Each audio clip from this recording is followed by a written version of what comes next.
Welcome to Cash Chats with me, Andy Webb from BeCleverWithYourCash.com. This is the podcast to help you make the most of your money. Episode 398, I'll be talking about whether direct debits are always a good idea. I'll be answering a listener's question about exactly what cashback is, and I'll also be sharing my top 10 holiday booking hacks. All of that and my deals of the week, which this week include a £175 switching deal, a £700 potentially, Amex welcome bonus, and much more. So make sure you stay tuned for all of that. Let's get into it. This is episode 398 of Cash Chats. Let's start off talking about direct debits. I'm sure many of you have got many of these coming out of your account already, or you might think a lot of the payments coming out of direct debits when they're actually something else. And we'll come back to that.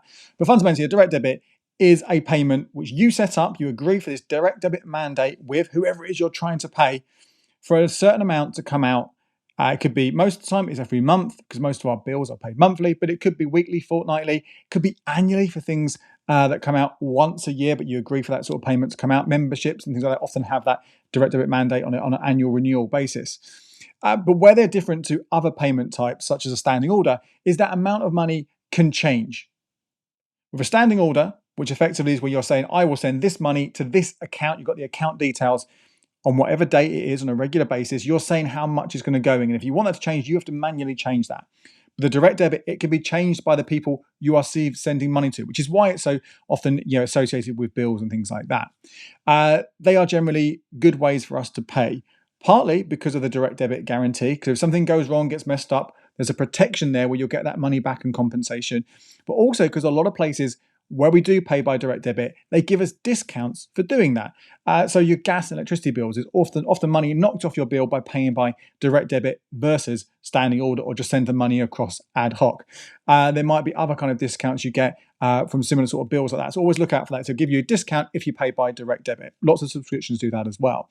They're also quite good for when you're paying off your credit card. Now, I talked to you guys a lot about having a cashback credit card because it earns that money for you every single month, or other aspects you get advantages such as consumer protection from Section 75, but they're all kind of null and void if you're not clearing that complete balance every single month, because if you don't, you get charged interest.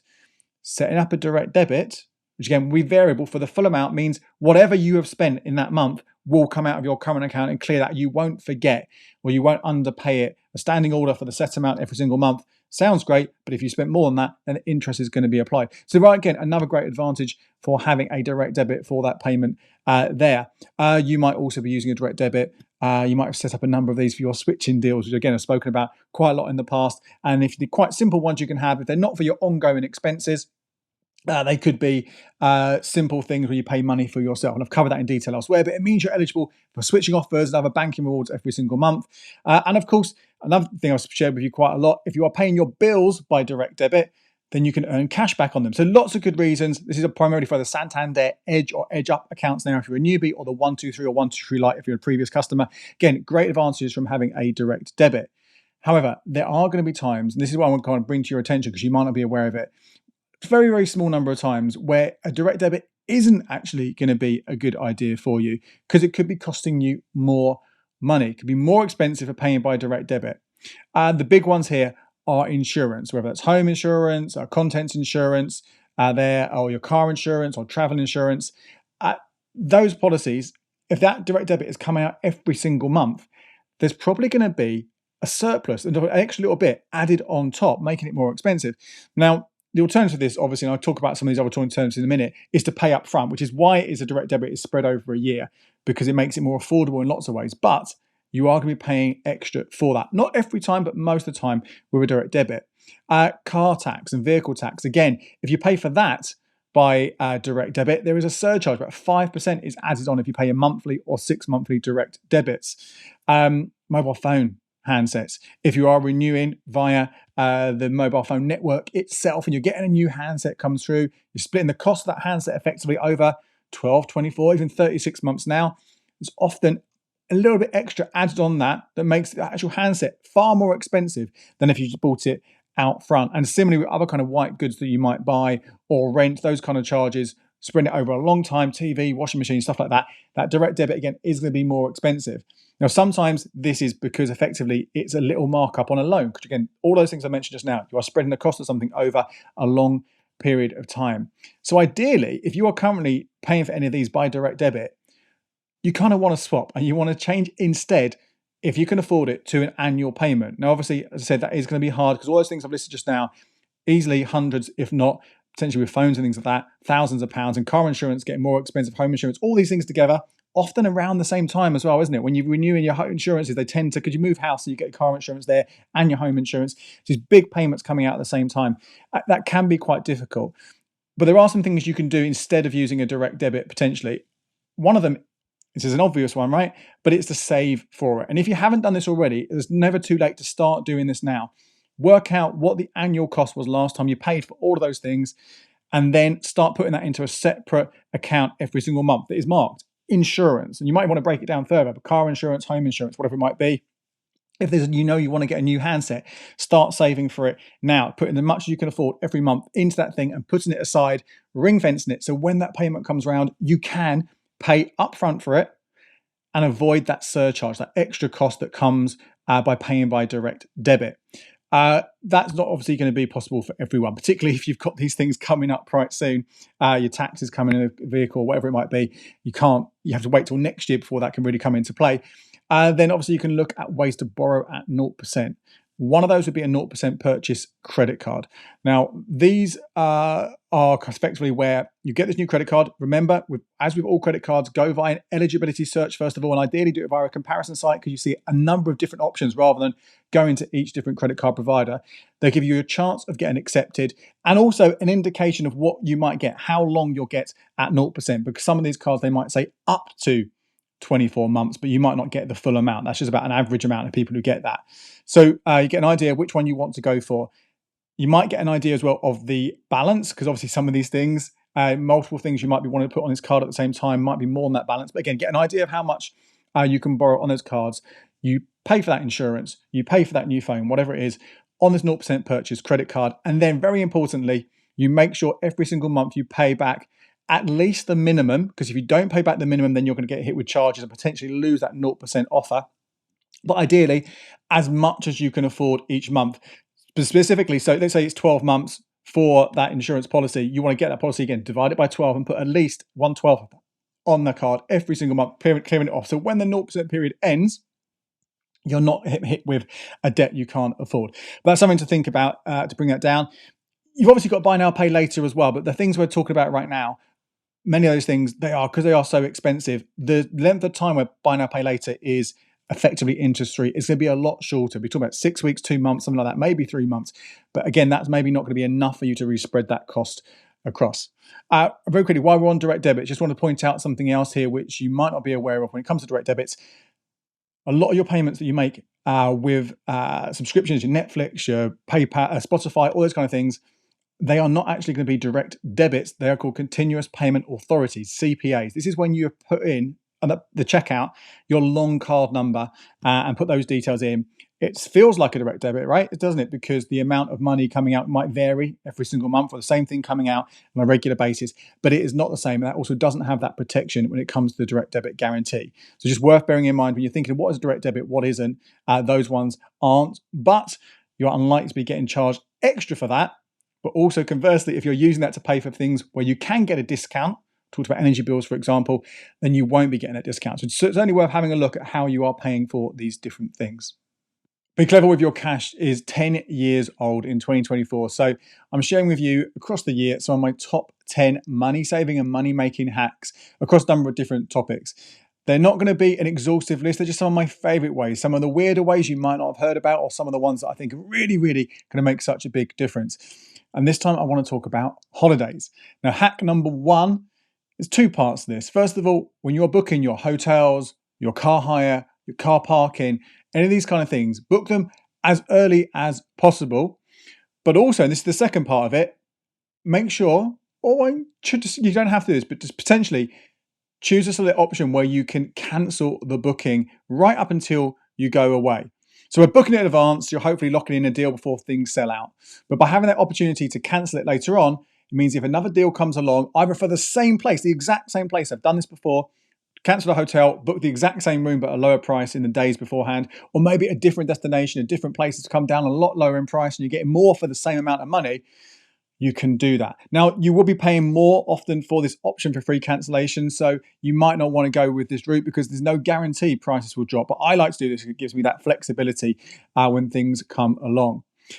Next one, we're talking about booking primarily accommodation here. And this is more about when you're looking at things like on Airbnb, and you might have found that place that looks really lovely, looks fantastic, but you've spotted for some reason they've added on like 50 quid a night on cleaning fees, which really adds up to that initial price that you see. What you can do is cut and paste some of the text, because often these people, when they're listing out their own property, they put it on more than one website. It could be Verbo, it could be just some random local one. They'll use the exact same text. You put it into Google and see what pops up, and you might find that exact same place at a different place with a lower rate. I've done this a number of times. In fact, it's also worked the other way. I found something on Verbo once, but it was cheaper on Airbnb, although normally it is the other way around.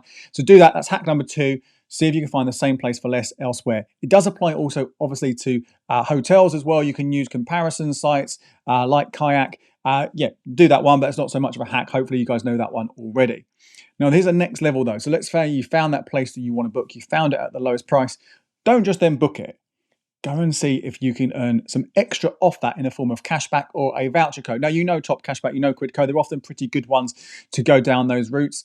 But also, particularly when it comes to hotels, it's worth looking at some of the random kind of voucher code places like Voucher Codes or Voucher Cloud, or even sometimes places like the Metro or other newspapers have their own kind of deals site. And often they have things with booking.com, I've noticed at least, that if you spend X amount on a booking, they'll give you X amount back as a voucher. And sometimes that is worth more than what you would get in cashback. So definitely check those out. Hack number 4, let's talk about flights, shall we here? When you are booking a flight, one of the things that you could do to try and bring your price down a little bit is look for something called a code share. Now, this is probably more likely to be sort of transatlantic, but you will get it sort of domestically as well within Europe. And this is where 2 different airlines are sharing the flight. So you might be booking a Virgin Atlantic flight to America, but actually the plane that you're on is run by Delta. That's the partnership that Virgin have on those flights, and a lot of the big airlines have this same thing.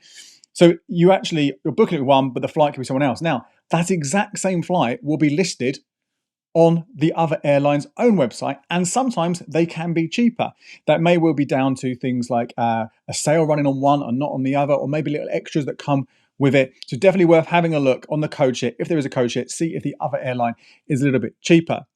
You can also, when you're looking to bring down the cost of flights, particularly again longer ones here we're talking about, is to see if you can get something called a stopover or an open jaw, which has more flexibility. So a stopover, you know what a stopover is, the plane goes to here and you get out and you get on another plane, or sometimes you stay on the same plane and you're waiting for a bit and then you go off again.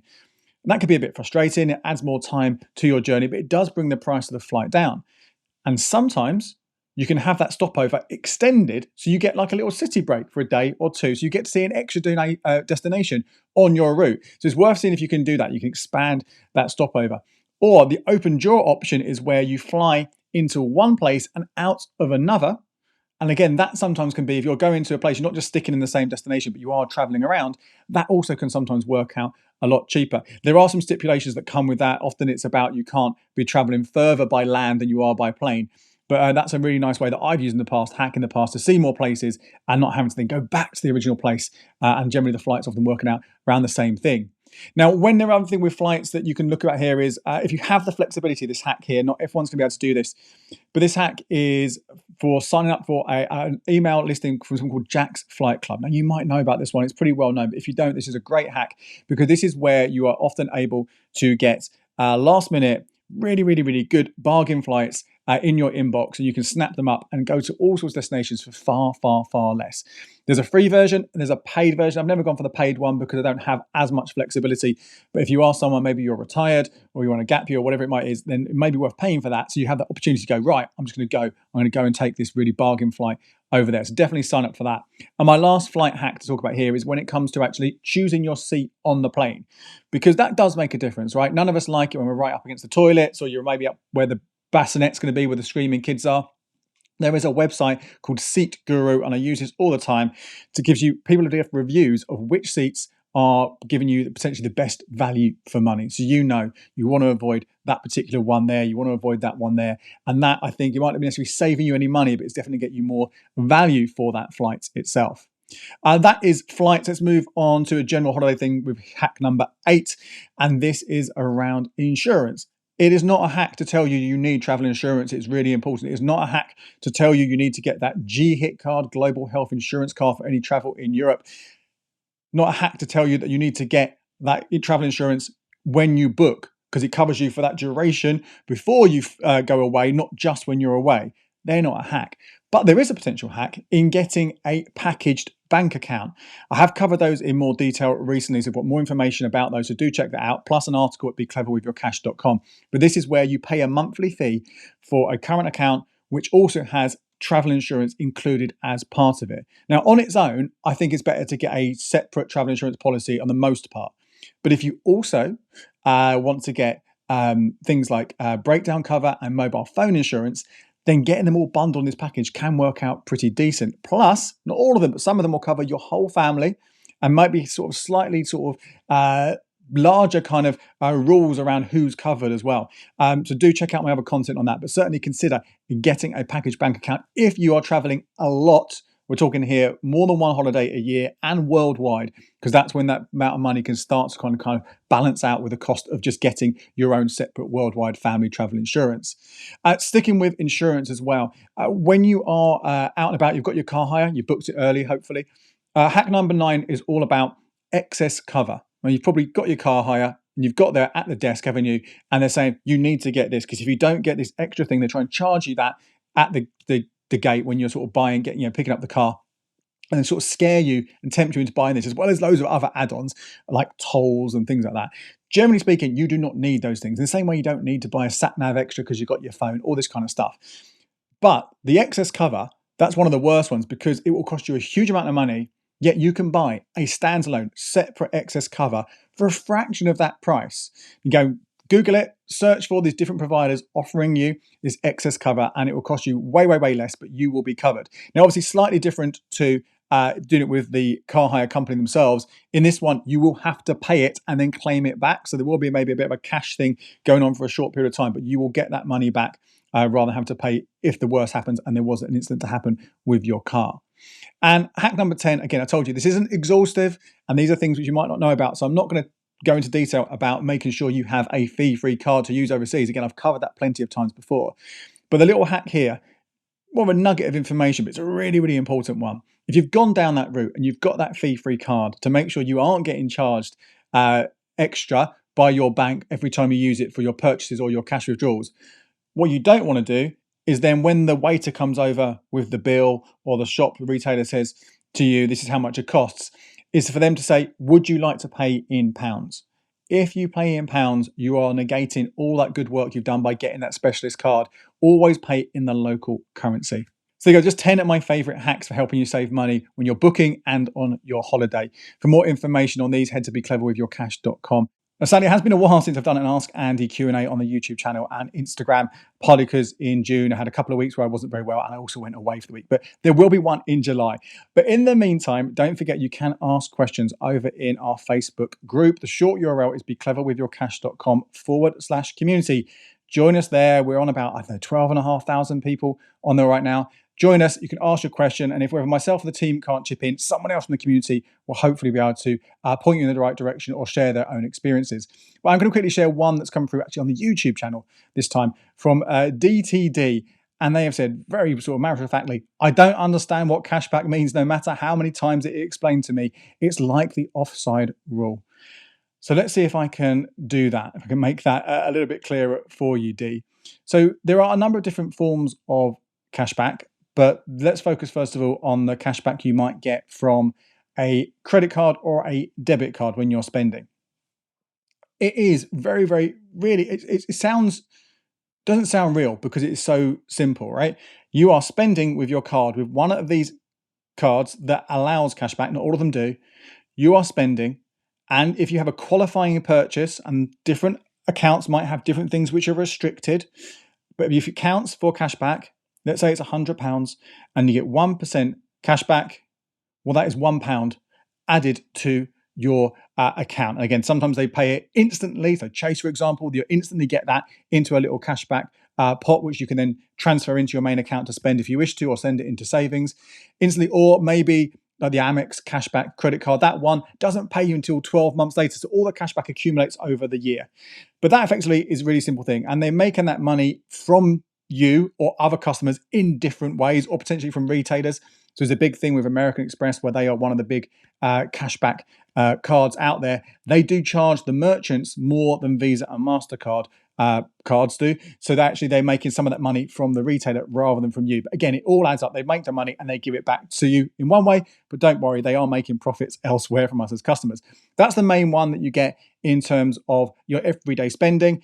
Then there is the kind of cashback offers, which again, banks, current accounts and credit cards might offer, which are retailer specific. So often you have to go into your app and activate that offer. And it could be anyone from, I don't know, Franco Manca pizzas through to Virgin trains, through to Hilton hotels, whatever it might be. These offers, if they're there, and again, check the criteria, because some of them might have certain conditions associated with it. You activate it, and then you pay with that connected card. You'll get that money back for that particular merchant. And those ones can often be worth way, way, way more than the general ongoing ones. So whereas your normal just spend and get money back on most things, 0.5% to 1%, these ones could be 5%, 10%, maybe 15%, depending on the offer. Or they could be a set amount, £20 cashback when you spend 100 quid, things like that. So that's the other form of kind of banking cashback that you get from a number of the different banks. But again, it really is about your timing. Is the merchant you want to shop with have an offer on the account you have at that time? So they could be more lucrative, but they're much more harder to actually know you're going to get something you want. Then there's the other kind of key area of cashback, which we'll talk about quite a lot as well. And this is via cashback sites. There are different versions of this, how this works. The big ones are Quidco and Top Cashback, although we did recently talk about, there's a whole analysis over at becleveryourcash.com of one called Complete Savings, which has some pros and cons compared to Quidco and Top Cashback. So it depends how hardcore you are. Most of you, I think Quidco and Top Cash are going to be fine, but you might want to give Complete Savings a go if you are really on top of things. The way these work is different to the others, because these are essentially, you are going to a website and you are looking for a brand within that website that a retailer, anyone from ASOS to M&S to Virgin Media, whoever it might be, right? If you click through from that retailer, from the cashback site to that retailer and make a purchase, as you normally would, you're not going to pay any more or any less most of the time. There are maybe a few things there where I've seen on booking.com where maybe the prices are slightly different, but broadly speaking, you're not going to pay any more or any less. You're paying the same charge that if you went directly to that retailer's website. The retailer will then give a commission back to the cashback site, and then they will pass back some, if not all of that, to you. Now, it can take a long time, and there are rules you have to follow. And again, we have covered in more detail how those different cashback sites work, so do check that out. But again, if you're doing your shopping on a regular basis, you're going to these places anyway, then that is a great way just to earn a little bit extra without much effort at all. There are sub-versions of this as well, which I'll quickly touch on as well. And these are becoming slightly more popular right now. And these are where you can get cashback on gift cards, which you can use for your everyday shopping. Now, Top Cashback has its own version of that, Top Gift Cards. But you can also, there's Cheddar, there's Hyperjar, there's Jam Donut. I'm sure there's Airtime, which used to be called Airtime Rewards. A number of these let you do this. There are pros and cons of this, and I've covered that in more detail before. But really, if you are going to, say, Tesco for your weekly shop anyway, or Asda, or any place like that where you're regularly spending money and you're not going to be returning things, then those little 2 to 5% you get on those gift cards, which you can get almost instantaneously, almost at the checkout you could get them. It does vary by supermarket and cashback app, is going to add up over the year. Again, very, very little effort. Not asking you or suggesting you go through lots of hoops to qualify for any of these cashback things. It's just a nice way. All of them will get you some extra money. So I hope that explains to you what cashback is. Right, deals of the week for episode 398 of Cash Chats. First one to tell you about is a bank switching deal. Now, I have gone into much more detail, all the pros and cons, all the information you need to know about this over on becleveryourcash.com and in a video on the YouTube channel. So if you do want to get all the ins and outs of it, please do read that article or watch that video. But if you just want the heads up on this, is £175 from Barclays. You have until the 30th of August to apply for a new Barclays current account or Barclays Premier current account via the Barclays app. and start the switch. The switch then needs to complete within 30 days. You also, as part of that switch, need to move over to direct debits. Don't forget, if you don't have any direct debits set up on the account that you had before, you can set these up nice and easily. Then we are going to also put £800 into that account. So relatively simple one to do. There's not a huge amount of ins and outs. Then you are well on your way to getting that £175. However, depending which of those two accounts you've gone for, depends on an extra step you might need to take. If you've gone for the Premier account in the first instance, which does require you to have a salary of £75,000 a year or £100,000 in Barclays savings, then that's it. Jobs are good and you'll get that £175 within 28 days of the switch completing. So you're looking about 5 to 6 weeks at its fastest for that money to come through. If, however, you've opened the standard Barclays current account, you're going to need to add in Blue Rewards. Now, Blue Rewards had some big changes recently, which means that it is going to cost you from September onwards. Well, actually, technically, yeah, from September onwards, it's going to cost you £5 a month. So you need to be sort of wary of this, or aware of this at least, that if you want to carry on with the account after you've got the switch in cash, which potentially you could get that before the end of September, it will cost you £5 every single month. But before that, there is a way to cancel out that £5 fee, and that's by having two direct debits come out of the account every single month. So July and August, if you do that, that £5 fee will be cancelled out. You also get access to Apple TV Plus for free with that. Again, I'll cover this in much more detail in that separate content, so do check that out if you are interested. Something else, another one of the deals this week, which again, I have covered in more detail over at becleveryourcash.com and in my credit card update video, which I did last week on the YouTube channel, is a new welcome offer from American Express for the Platinum card. Now, this is the ultimate card, the big card, £650 annual fee, which is a lot. But the perks you can get from this bonus potentially not only cancel that out, but mean you're making a couple of £100 profit, if not more than that, on top. And the reason why it's worth sharing with you as well is that this is one of the few American Express welcome offers that you can get even if you've already got an American Express card. Normally, Amex cards, they rule you out of a switching bonus, a welcome bonus, if you've got any Amex in your name in the last 2 years. With this one, only 3 cards will rule you out if, again, you've had them in the last 24 months. That's the Platinum card itself. So if you've had this card, can't get it. And it's important to note here, the Platinum is different to the Platinum Cashback card, which has now just been renamed the American Express Cashback card. It used to be called the Platinum Cashback card. This is different. This is just a Platinum card, or the Preferred Rewards Gold card, or the Rewards card. If you've had or got any of those in the last 2 years, sadly, you can't get this offer. But any others, so you've got the Cashback card, the Nectar card, the Marriott Rewards card, whatever it might be, then you can go ahead with this. Now, to trigger the offer, you have to spend quite hefty £6,000 in 3 months. So again, that is going to rule out a lot of people. So again, make sure before you even tell you what you can get, make sure you can spend on your everyday shopping, things you need to be spending, or maybe you've got a big purchase coming up in the next few months. You can spend £6,000 in 3 months. Again, they've increased that. It's not as great as it used to be. But if you do that, you will trigger the bonus. The bonus is 40,000 Amex points, which translates into a £200 gift card at a lot of big retailers like Amazon or M&S. You can mix and match it if you want. You don't have to do it in one go, so you can split it with different retailers. Plus, and this is the extra bit that's happening right now, £400 credit to use on Amex travel. So you can book flights, hotels, anything like that with that. It will have to be in one go, though, and at least £400. You can't book a number of small hotels. It has to be at least one hefty thing. So again, thinking about in the next 12 months, because that's how long it'll be valid for, are you going to be having some kind of trip where you can use that? If not, won't be worth it. But that obviously adds up to £600. That's almost covering that fee. But if you go via cashback sites, we talked about that before. At the time of recording this, Quidco was the higher paying one, but check them both because the rates can change. There's £100 there. So straight away, looking at £50 profit. And in fact, because you spent £6,000 in 6 months, there's another 6,000 points worth another £30. So you're looking at £80 profit once that fee is taken away.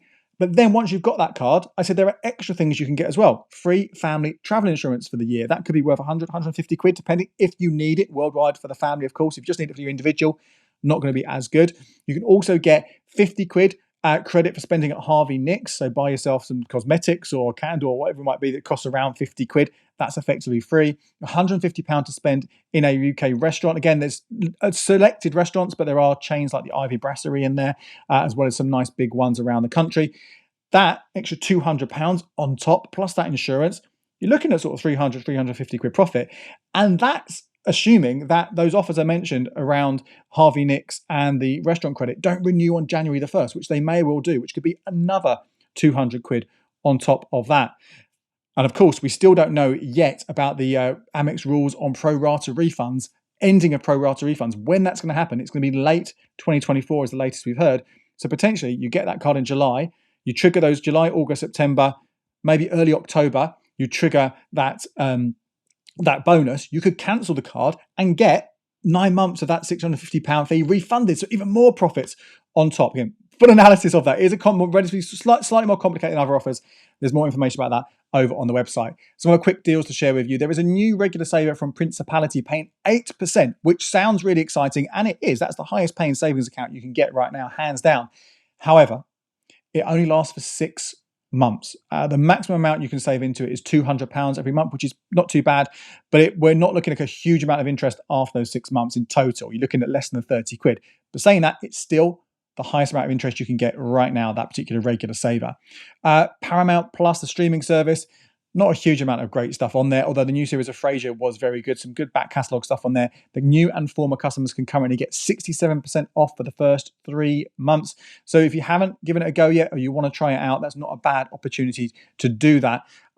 Amazon Prime Day. This is taking place next Tuesday and Wednesday, the 16th and 17th of July. I'll cover it in more detail either in Thursday's episode or next Tuesday's episode, a bit more the pros and cons of whether it's actually a good thing or not.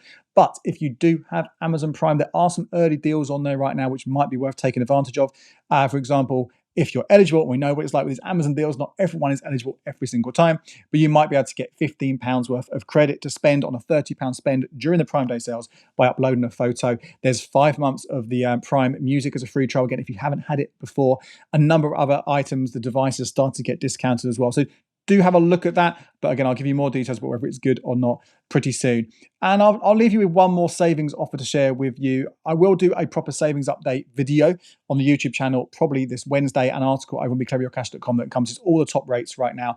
But this one is for particularly good for lifetime ISAs. This is from Doddle. Doddle is an investing app from AJ Bell, who are one of those big investment firms, but it's kind of more limited funds but lower fees. So it's not a bad option for lifetime ISAs, for investment lifetime ISAs. But they're also now offering 5.09% interest on uninvested cash on any of their ISAs. But I think particularly when it comes to lifetime ISA, this does put it top of the table above the likes of Moneybox and Tembo and others. So if you are looking for a cash lifetime ISA, even though this is an investment lifetime ISA, this could be a good option for you. So do check that out. My name is Andy Webb. Thank you so much for joining me on this episode of Cash Chats. As I said a few times, details on everything I've spoken about can be found over at becleverwithyourcash.com. That's it for this episode. I'll see you again soon. Cheers.